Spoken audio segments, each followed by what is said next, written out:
আসসালামু আলাইকুম। খুবই একটা কমন কোয়েশ্চেন বা কমন কনফিউশন নিয়ে কথা বলতে আসছি। একদম ইনফর্মাল ভিডিও, কোনো রাগঢাক রাখবো না যে কেন কি। ডিরেক্টলি কিছু কথা বলবো যে কথাগুলো হয়তোবা তোমাদের ভালো লাগতেও পারে, নাও লাগতে পারে, কিংবা এই কথাগুলো থেকে কন্ট্রোভার্সি হতেও পারে, নাও হতে পারে। পাবলিক এবং প্রাইভেট এই দুইটা ব্যাকগ্রাউন্ড ম্যাচ করে যদি কেউ থাকে তাহলে সেটা আমি একজন। আমি ঢাকা ইউনিভার্সিটি এবং ব্র্যাক ইউনিভার্সিটি থেকে পড়াশোনা করে এখন বর্তমানে ব্র্যাক ইউনিভার্সিটিতে টিচিং অ্যাসিস্ট্যান্ট হিসেবে আছি। সো দেখো, এখন কেরিয়ার অপশন নিয়ে যখন আমাদের কথা আসে, যেহেতু আমরা কথা বলবো আজকে কেরিয়ার নিয়ে, সো কেরিয়ার নিয়ে কথা বললে মানুষের মাঝে একটা কনফিউশনের জায়গা থাকে। আচ্ছা, পাবলিকে কেরিয়ার ভালো নাকি প্রাইভেটে কেরিয়ার ভালো? আমি যদি তোমাকে এটা বলি, কেরিয়ার কোথায় ভালো? কেরিয়ার এখানেও ভালো,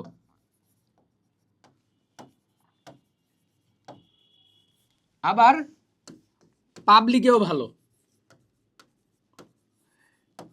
এখন আমি যে ভালো বলতেছি, ঠিক আছে, যে পাবলিকেও কেরিয়ার ভালো, প্রাইভেটেও কেরিয়ার ভালো, এটা কখন ভালো বা কিভাবে আসলে ভালো? সিম্পল বিষয়টা দেখো, যে পাবলিকের কেরিয়ার কি। পাবলিকের কেরিয়ার থেকে বের হওয়ার পরে দেখো ভাইয়া, এখান থেকে পাবলিকের স্টুডেন্টদের সর্বপ্রথম টার্গেট থাকে বিসিএস, যেটা এই প্রাইভেটের ছেলেগুলো খুব একটা ফোকাস করে না। সো আমি যদি পাবলিক এবং প্রাইভেটের কেরিয়ার অপশনে যাই, ঠিক আছে, তাহলে বিসিএস হবে আমার প্রাইভেটে নো, পাবলিকে ইয়েস। এটা হচ্ছে এক নাম্বার কেরিয়ার, মানে বাংলাদেশের পার্সপেক্টিভে। আমি যদি সেকেন্ড কেরিয়ারের অপশন বলি, তাহলে হচ্ছে লেকচারার। এই যে আমার মতো যারা হচ্ছে ইউনিভার্সিটিগুলো লেকচারার হওয়ার টার্গেট রাখে, তাদের কথায় পাবলিক এবং প্রাইভেট, পাবলিকের ছেলেগুলো যেভাবে বিসিএস কে টার্গেট করে, সেম ভাবে পাবলিকের একটা অংশ চলে যায় পাবলিকের লেকচারার হিসেবে, বাট এটা খুবই কম। এর কারণ হচ্ছে এটার জন্য তাকে হচ্ছে পিএইচডি অথবা এমএসসি কমপ্লিট থাকতে হয়। কিন্তু এই লেকচারারের পাবলিকের এই জায়গাটা থেকে কিছু ছেলে পেলে প্রাইভেটে চলে যায়।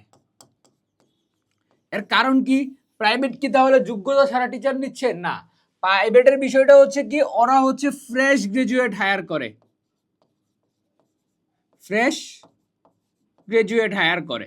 সো ফ্রেশ গ্রাজুয়েট হায়ার করার কি, প্রাইভেটে দেখো, প্রাইভেটে খুব সিম্পলি অনেকগুলো স্টুডেন্ট ভর্তি করে তারা তাদের বিজনেস পার্সপেক্টিভে, তখন তাদের টিচার দরকার। তখন কি করে, এই যে পাবলিকের ছেলেগুলো আছে, এখান থেকে একটা বড় অংশ, মানে মোটামুটি যারা লেকচারার হওয়ার টার্গেটে থাকে, তারা প্রাইভেটে লেকচারার হিসেবে চলে যায়।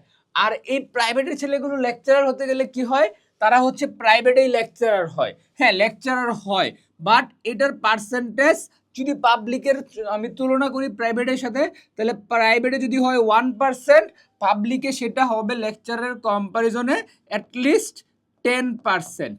তার মানে 10x গুণ কিন্তু পাবলিক থেকে লেকচারার হচ্ছে, প্রাইভেট থেকে না।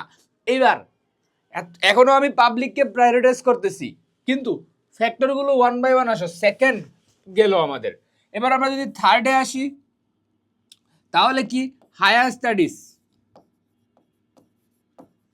হায়ার স্টাডি এটা অবশ্যই নট বাংলাদেশ, নট বাংলাদেশ। এইবার আমি কথায় আসি, এই প্রাইভেটের ছেলে যখন হায়ার স্টাডিজের চিন্তা করে,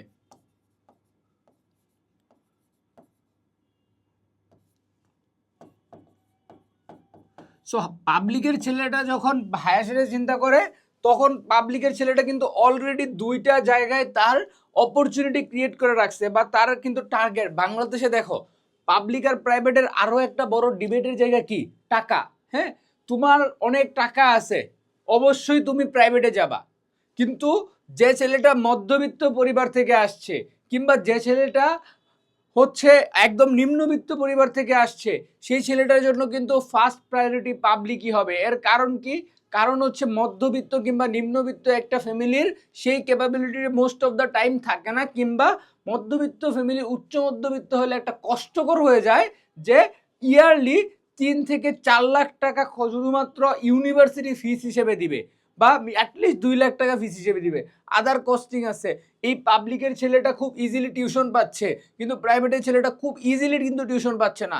পাবলিকের ছেলেটা যেখানে 10,000 টাকার টিউশন করাচ্ছে, সেম টিউশন প্রাইভেটের ছেলেটার জন্য কিন্তু 6,000 7,000 টাকায় নেমে আসতেছে। এটা রাশ রিয়েলিটি ভাইয়া। সো এটা তোমাকে মেনে নিতে হবে। সো এইখানে কিন্তু টাকার বড় একটা অপশন আসতেছে। সো যে কারণে পাবলিকের ছেলেদের কিন্তু টার্গেটই থাকে একটা জব অপরচুনিটি ঢুকে যাব, কিন্তু প্রাইভেটের ছেলেরা, আমি নিজে যখন প্রাইভেটে পড়ছি, ঠিক আছে, এবং হচ্ছে যখন আমার হচ্ছে স্টুডেন্টদের দেখি, এদের কারোরই আমি এটা মোটিভ দেখি না যে আমি বিসিএস করব, আমি একটা চাকরি করব, এই মোটিভ এদের দেখি না। ভাই আমি বিজনেস করব, আমি বাইরে চলে যাব, বাইরে সেটেলড হয়ে যাব, এইটা করে এসে দেন এটা করব, একটা ফার্মে ঢুকবো, প্রাইভেট ফার্মে ঢুকবো, এর মাথায় লিটারেলি সরকারি চাকরির কোনো মাথা ব্যথাই নেই। কিন্তু এই ছেলেটার মাথায় কিন্তু সেটা আছে, ফ্যামিলি প্রেশার আছে।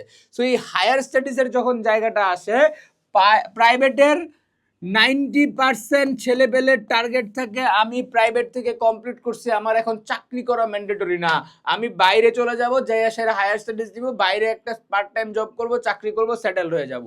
কিন্তু আমার পাবলিকের ছেলেপেলেদের ক্ষেত্রে এই পার্সেন্টেজটা কিন্তু নেমে আসে 40%-এ। সরি। সো এই যখন 40%-এ নেমে আসতেছে, তুমি দেখো সিম্পলি 90% আর 40%, তার মানে কি প্রাইভেটের কেরিয়ারের জায়গাটা তৈরি হচ্ছে এই যে আমাদের বাহিরে চলে যাওয়ার জায়গাটা থেকে, এটা খুব কমনলি। সো এখন তোমাকে ভাইয়া বুঝতে হবে, আমি 3টা ফ্যাক্টর দ্বারাই তোমার কেরিয়ারের অপরচুনিটি সিলেক্ট করলাম। এর কারণ হায়ার স্টাডি শেষ করে যখন 2টা ছেলেই ফেরত আসবে, তার অপরচুনিটি হিউজ অ্যামাউন্টে বেড়ে যাবে। কিংবা এর থেকে বাইরে, এর বাইরে আরেকটা অপরচুনিটি হচ্ছে কি জানো, সেটা হচ্ছে এই যে সিম্পলি প্রাইভেট জব।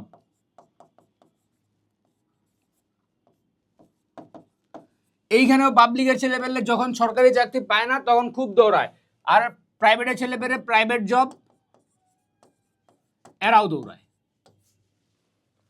দৌড়ায়, মানে সবাই, মানে দিন শেষে যার চাকরি লাগবে, যে চাকরি করব মোটিভ নিয়ে আছে, সে কিন্তু সবগুলো অপশন শেষ প্রাইভেট জবে দৌড়ায়। সো এখন কথা একটাই, যে এইচএসসি 24 ব্যাচ 25 ব্যাচ যারা এখনো কোথাও ভর্তি হও নাই, ঠিক আছে, তাদের জন্য সিম্পল অপশন ভাইয়া, যদি 25 ব্যাচ হও, 24 ব্যাচের কাছে আসলে অপশন নাই, 24 ব্যাচের অপশন শেষ। সো তোমাকে এখন প্রাইভেট সিলেক্ট করতে হবে যদি তুমি এতদিনে ভর্তি না হয়ে থাকো।